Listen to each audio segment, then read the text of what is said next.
एक नजर टाकूया मनोरंजन विश्वातील घडामोडींवर।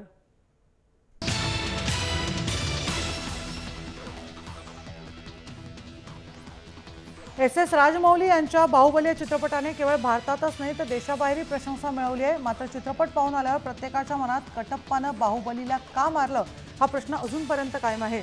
सोशल मीडियावर तर या प्रश्नानं धुमाकूळ घातलाय। याचं उत्तर देण्यासाठी धर्मा प्रोडक्शननं राजमौली यांच्या मुलाखतीचा एक व्हिडिओ प्रसिद्ध केलाय। त्यात मात्र त्यांनी बाहुबलीच्या चाहत्यांच्या मनात कित्येक दिवस घोंगावत असलेल्या प्रश्नाला बगल देत मजेशीर उत्तर दिलंय।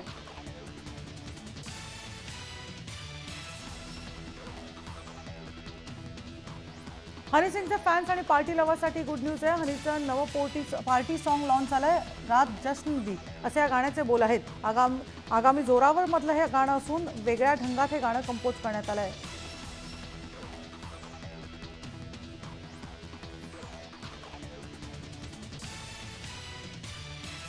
अभिनेता शाहिद कपूर उडता पंजाब या चित्रपटात मुख्य भूमिकेत झळकणार आहे। यातील त्याचा लुक अतिशय वेगळा आहे।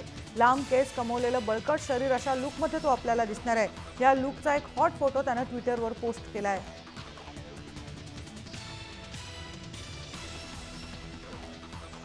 डायरेक्टर मणिरत्नमच्या रोजा सिनेमातून बॉलिवूडमध्ये डेब्यू करणारा अभिनेता अरविंद स्वामी आता 15 वर्षांनंतर बॉलिवूडमध्ये एंट्री करणार आहे। अरविंद लवकरच डेब्यू डायरेक्टर तनुज भ्रामरची आगामी चित्रपट डिअर डॅडीमधून झळकणार आहे। यात अरविंद स्वामी वडिलांच्या भूमिकेत झळकणार आहे। नुकताच या चित्रपटाचा पोस्टर रिलीज करण्यात आला।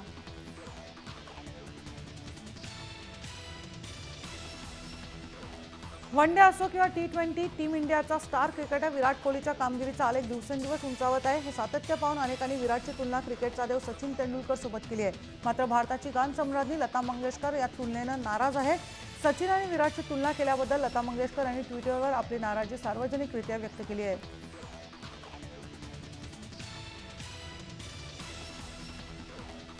बॉलिवूडची नववधू असिनच्या दिल्लीतल्या घरी अनेक सेलिब्रिटींनी हजेरी लावली। असिनच्या भेटीला तिचा लाडका मित्र खिलाडी अक्षय कुमार देखील आला होता।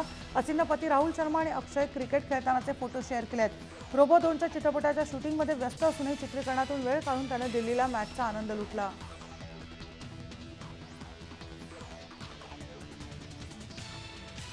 बॉलिवूडचा ॲक्शन स्टार अक्षय कुमार सध्या आपल्या आगामी चित्रपट रुस्तमच्या शूटिंगमध्ये व्यस्त आहे। पुण्यात शूटिंग सुरू असताना त्यानं डेक्कन कॉलेजमध्ये लोकमान्य बाल गंगाधर टिळक यांच्या वसतिगृहाच्या खोलीबाहेर फोटो काढून इंस्टाग्रामवर शेअर केला आहे।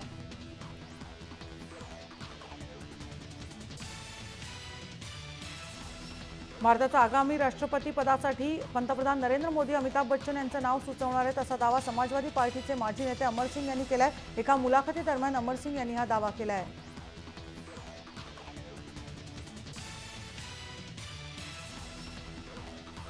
साताऱ्याच्या छत्रपती राजघराण्याकडून दिला जाणारा शिवसन्मान पुरस्कार यंदा चित्रपट अभिनेते अमिताभ बच्चन यांना देण्यात येणार आहे।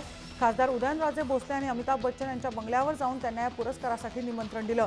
यावेळी एकाच स्फटिकाच्या दगडात कोरलेली तलवार अमिताभ बच्चन यांना भेट देण्यात आली।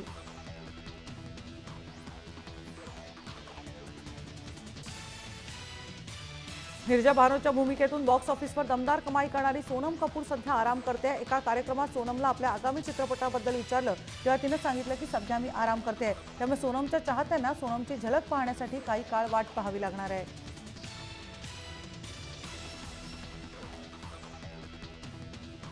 सोनम कपूरने आपल्या भावाच्या हर्षवर्धन कपूरच्या आगामी मिर्जया सिनेमाचा फर्स्ट लुक आपल्या ट्विटर हँडलवर शेअर केलाय। शिवाय अभिनेता ऋतिक रोशनने हर्षवर्धनचा एक फोटो ट्विटरवर शेअर करत त्याचं कौतुक केलंय।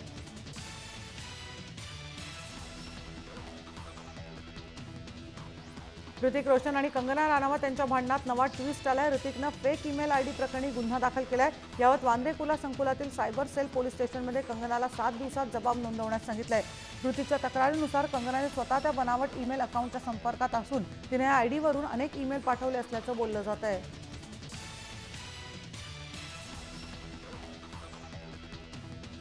अभिनेत्री बिपाशा बासू आणि करण सिंग ग्रोवरच्या लग्नाची चर्चा सध्या जोरात सुरू आहे। नुकतेच एका कार्यक्रमात बिपाशाला लग्नाबद्दल विचारलं तेव्हा मात्र तिने हा विषय टाळला।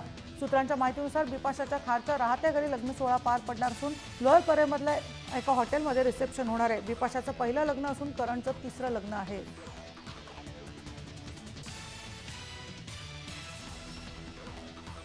बॉलिवूड स्टार काजोलला सोशल मीडियाचा प्रचंड तिटकार आहे। सोशल मीडियाच्या वाढत्या पसाऱ्यामुळे सतत प्रेझेंटेबल दिसण्याचं प्रेशर वाढलंय। एकूणच सोशल मीडियामुळे ताण अधिक वाढतोय। त्यामुळे सोशल मीडियाबाबत फारसा रस नसल्याचं बिनधास्त वक्तव्य काजोलने केलं आहे।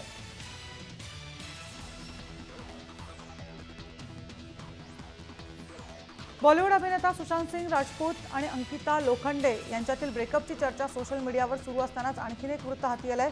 सुशांतची गर्लफ्रेंड अंकिता यांच्यात बिनसल्याच्या बातम्या आहेत. त्यानंतर आमच्यात ब्रेकअप झालं नसल्याचं अंकितानं म्हटलं होतं.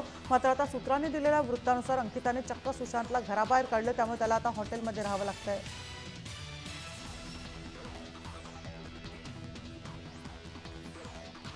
बॉलिवूडची बोल्ड ॲक्ट्रेस सनी लिओनी मध्यरात्री आपल्या पतीच्या आमिर खानच्या घरी एका पार्टीसाठी पोहोचली. त्यावेळी कॅमेऱ्यात काही फोटो कैद करण्यात आले, ज्यामध्ये आमिरच्या घराबाहेर असलेल्या काही चाहत्यांसोबत फोटो काढून सनीनं त्यांच्याशी गप्पा देखील मारल्या.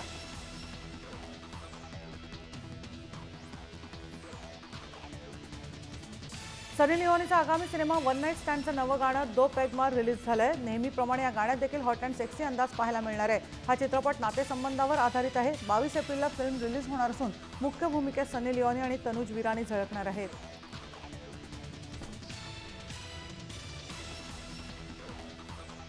अभिनेत्री रिचा चड्ढा आगामी कॅबरे चित्रपटात अत्यंत बोल्ड अंदाजात दिसणार आहे. कॅबरे सिनेमाच्या पोस्टर आणि टीजर नंतर सिनेमातील गाण्याचा पहिला व्हिडिओ रिलीज करण्यात आलाय. या गाण्यात रिचाचा जलाविष्कार पाहायला मिळतोय.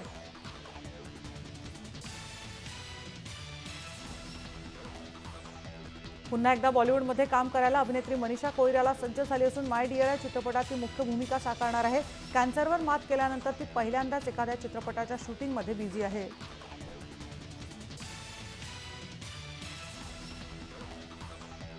या आठवड्यात बॉक्स ऑफिसवर मराठीतील वृंदावन, रंगा पतंगा, कापूस कोंड्याची गोष्ट चित्रपट, तर बॉलिवूडचे की अँड का, लव्ह गेम्स आणि छोट्या दुस्तांसाठी कुंफू पांडा हे 3 सिनेमे रिलीज होत आहेत.